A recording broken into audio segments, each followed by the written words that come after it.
నమస్తే, welcome to our channel. నేను పద్మిని. ప్రస్తుతంతో పాటు ప్రముఖ ఆధ్యాత్మికవేత్త, వాస్తు జ్యోతిష పండితులు కేఎస్ఆర్ గారు ఉన్నారు. మాట్లాడదాం. నమస్తే సార్. నమస్తే సార్, హాట్ టాపిక్ నడుస్తుంది సార్ బయట. శని వక్రగతి.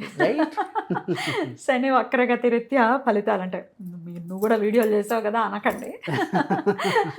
జనాల్లో ఉండేటువంటి అవగాహన కూడా చాలా అవేర్నెస్ చాలా వచ్చేసింది సార్.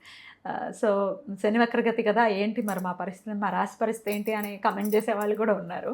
సో మీ ఎక్స్పీరియన్స్ని బట్టి, మీ ప్రాక్టీస్ని బట్టి మీరు ఎలా చూస్తారు సార్ ఈ వక్రగతి అనేది? అందున శని వక్రగతిని ఎలా చూస్తారు?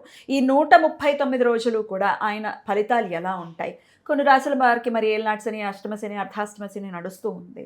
ఆ ఇంపాక్ట్లు ఏమైనా వాళ్ళకి తగ్గుతాయా, మిగతా వాళ్ళకి ఏమైనా ఉంటాయా? ఇవన్నీ ఒకసారి చెప్పండి సార్. టక టక టక మీరు చెప్పేస్తే, రెమెడీలు కూడా చెప్పేస్తే చక్కగా.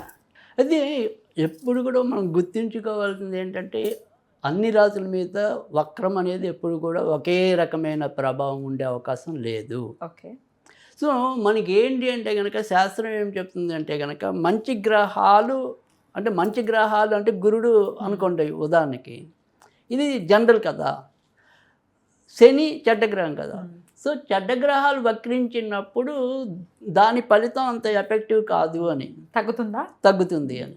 సో అదే శుభగ్రహాలు వక్రించినప్పుడు ప్రాబ్లం ఉంది అని, అంటే అశుభాలు తగ్గుతాయి కదా. ఇక్కడ అశుభాలు తగ్గుతాయి, అక్కడ శుభాలు తగ్గుతాయి కదా. కానీ నేను ఏంటంటే, మనం నేర్చుకున్న విధానంలో, మనం పరిశోధన చేసే విధానంలో, కర్కాటక రాశికి శని అశుభుడు కాబట్టి ఆయన వక్రిస్తేనే మంచిదా కదా, రాశికి కానీ లగ్నానికి కానీ. అంతేగా. ఇప్పుడు తులారాశికి శని కావాలి, ఆయనకు వక్రంలో ఉంటే వీళ్ళకి ప్రాబ్లం ఉంటుంది, ఉద్యోగాల్లో వాటిలో రావాల్సినవి కరెక్ట్గా రాలేకపోవటం.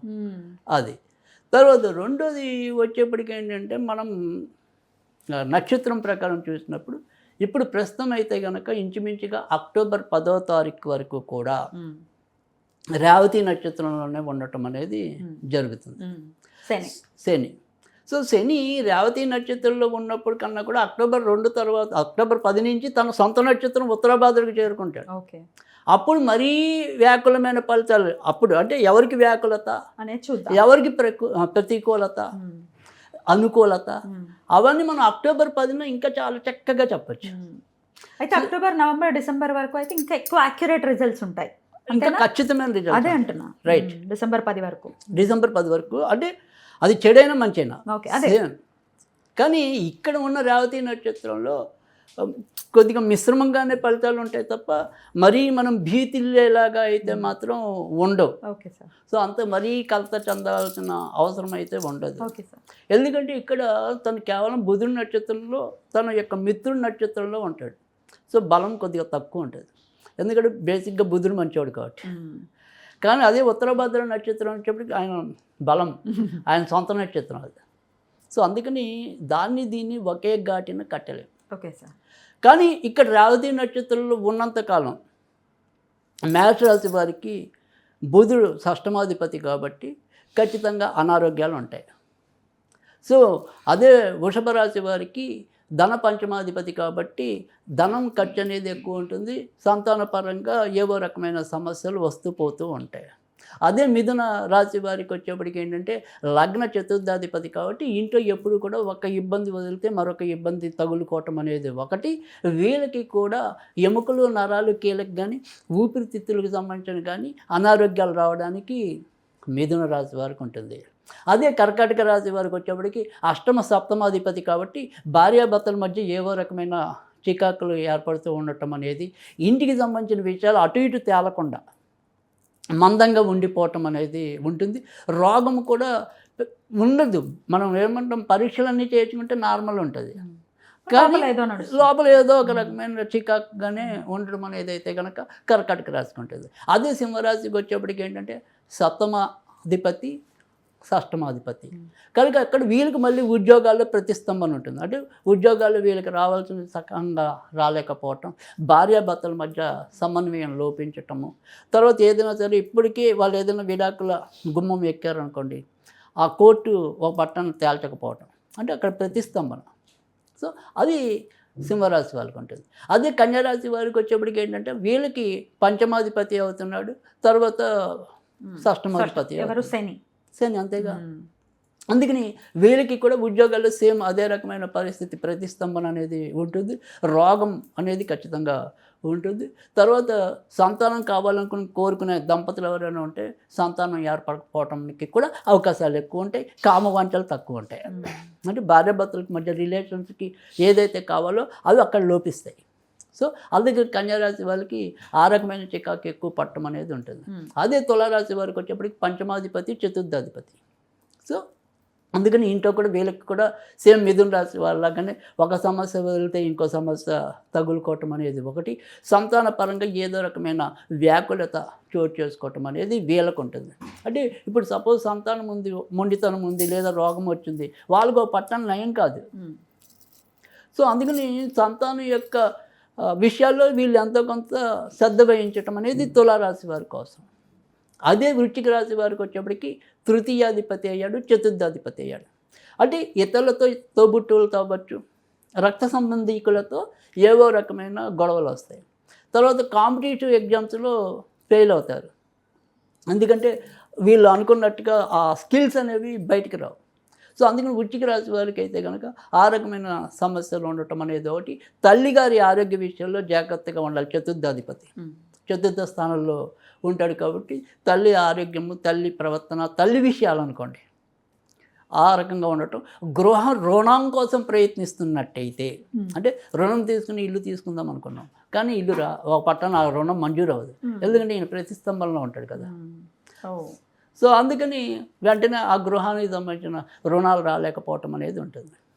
తర్వాత ధనుర్రాశి వాళ్ళకి వచ్చేప్పటికి ధనాధిపతి ఆయన అయిపోయాడు, తృతీయాధిపతి కూడా ఇది అయిపోయాడు. అందుకని ఆర్థికంగా మందకొడి వాతావరణం ఉంటుంది, సమయానికి అనుకున్నంత ధనం రాలేకపోవటం అనేది ఉంటుంది. తర్వాత ఎక్స్ప్రెషన్స్ కూడా వీళ్ళు కూడా వీక్ అవుతారు.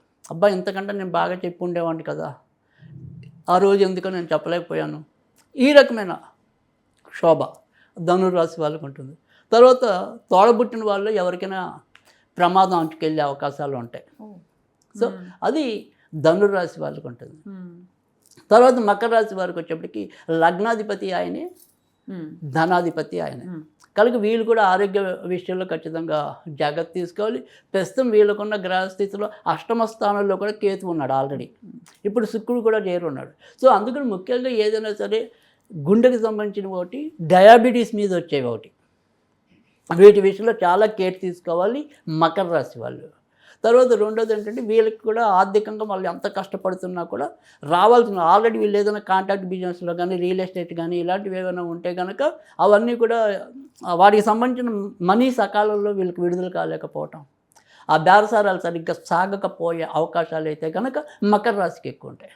అదే కుంభరాశి విషయానికి వచ్చేప్పటికి వీళ్ళకి రాశి అధిపతి, వ్యయాధిపతి. సో ఖచ్చితంగా వీళ్ళకి కూడా వ్యయం అధిపతిగా హాస్పిటల్కి వెళ్ళకుండా చూసుకోవాలి. హాస్పిటల్కి వెళ్తే అంత తొందరగా రారు, ఎందుకంటే వ్యయాధిపతి కాబట్టి కొద్దిగా ఎక్కువ రోజులు అక్కడ ఉంచుతాడు. అందుకే వ్యయాధిపతి యొక్క పాత్ర ఒకటి జైలుకి వెళ్ళటం, ఒకటి ఆసుపత్రులకు వెళ్ళటం. సో అందుకని తప్పులు చేస్తే జైలుకి వెళ్ళే పరిస్థితి కూడా ఉంటుంది.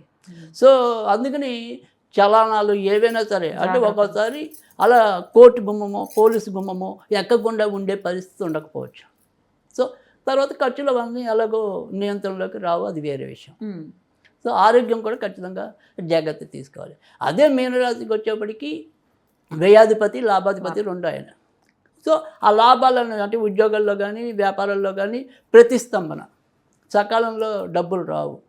కానీ వ్యయాధిపతి కూడా, అందుకని వీళ్ళు కూడా ఏళ్ళైతే ఆల్రెడీ వీళ్ళకి ఉంది కూడా, అందుకని ఆరోగ్యపరంగా వీళ్ళు కూడా జాగ్రత్తగా తీసుకోవాలి. అందుకని ఎలా చూసినప్పటికీ ఒక్కొక్కరికి ఒక్కొక్క రంగంలో మనం ఇబ్బందులు చెప్పుకున్నాం, అందరినీ ఒకే ఘాటిని కట్టలేము. Right sir. అయితే అక్టోబర్ 10 నుంచి కూడా, అక్టోబర్ 10 అక్టోబర్ 9 8కి రాత్రి ఇంచుమించుగా 10వ తారీఖు. సరే, అయితే అప్పటి నుంచి ఆయన ఉత్తరాభద్ర నక్షత్రంలో సంచారం చేస్తారు కదా, అప్పటి నుంచి మరి బాగుండే పరిస్థితి ఏమైనా ఉంటుంది? అది బాగుండే వాళ్ళకి చాలా బాగుంటుంది. ఎవరికి బాగుంటుంది మరి? సో ఖచ్చితంగా ఎవరికి బాగుంటుంది అంటే కనుక వృషభ రాశి వాళ్ళకి బాగుంటుంది, తర్వాత కన్యా రాశి వాళ్ళకి బాగుంటుంది, తులారాశి వారికి బాగుంటుంది, తర్వాత మకర రాశి వారికి బాగుండటం అనేది జరుగుతుంది, కుంభరాశి వాళ్ళకి బాగుండటం అనేది జరుగుతుంది. రైట్. బాగుండడం అంటే అన్ని విషయాల్లో సానుకూల ఫలితాలు అని ఇవ్వటం అనేది. అక్కడ సానుకూలత అనేది అంటే ఇప్పుడు ఏమంటాం మనం పని అనుకున్నది ఒక 2 రోజులు అటు ఇటు అయినా ఖచ్చితంగా వీళ్ళకి ఫేవర్గానే జరుగుతుంది. జరుగుతుంది. సో ఇప్పుడు లోన్ కోసం ఉంది ఏమన్నా మీకు సోమవారం ఎట్టి పరిస్థితులు ఇచ్చేస్తామంటారు, కానీ సోమవారం కాకపోతే శుక్రవారం మటు గ్యారంటీగా వీళ్ళకి లోన్ రిలీజ్ అయిపోతుంది. కొంచెం డిలే అయినా ఎందుకంటే అది అక్రమం కాబట్టి కొద్దిగా డిలే ఉంటుంది, కానీ ఖచ్చితంగా వీళ్ళకి ఫేవరబుల్గా జరుగుతుంది, చాలా మంచి జరుగుతుంది. బట్ చెడు జరిగే వాళ్ళకి కూడా చాలా చెడు ఉంది, అది ఎప్పుడు ఏంటనేది తర్వాత ఎప్పుడైనా మనం మళ్ళీ అక్కడ అక్టోబర్లో ఆయన వచ్చినప్పుడు అప్పుడు మళ్ళీ ఒకసారి మాట్లాడుకుందాం. ఖచ్చితంగా మాట్లాడుకుందాం. సరే, అయితే ఇప్పటి నుంచి మేము ఆరాధన చేసుకుంటాం, ఎటువంటి పరిహారాలు చేసుకుంటే ఇంపాక్ట్ నుంచి బయటపడతాం అంటే ఏం చెప్తారు? సో ఖచ్చితంగా మాకు ఏదైనా సరే అవకాశం ఉంది అనుకున్నప్పుడు మాత్రం కొద్దిగా చీమలకి వేస్తూ ఉంటే మంచిది, చిమ్మిరి ఉండలు. సో అలా 8 చొప్పున కానీ లేదా 5 కానీ అలా చీమలు రాకపోయినా పర్వాలేదు, ఏదైనా సరే చెట్టు లేదా మొక్క చీమలు వస్తాయి అనుకుని తెలిస్తే కనుక ఇంకా మంచిది, అలా వేయటం అనేది ఒకటి. సో కాకులు వచ్చేవాళ్ళు అన్నం మెతుకుల మీద కొద్దిగా నువ్వుల నూనె వేసి కాకులకు వేసినట్టయితే కనుక చాలా శీఘ్రోపశమనం అనేది ఉంటుంది. ఈ పావురాళ్ళు ఉన్నాయండి, అవి తినేస్తున్నాయి అనుకుంటా. అంటే పావురాలకి మీరు పెట్టాలి అనుకున్నప్పుడైనా సరే, పక్షులు ఏవైనా సరే వాటి మీద జంతుజాలం అంతా కూడా ఖచ్చితంగా శనే ఉంటాడు సాధారణంగా. సో పావురాల మీద ఏంటంటే శని బుధుల కాంబినేషన్ ఉంటుంది.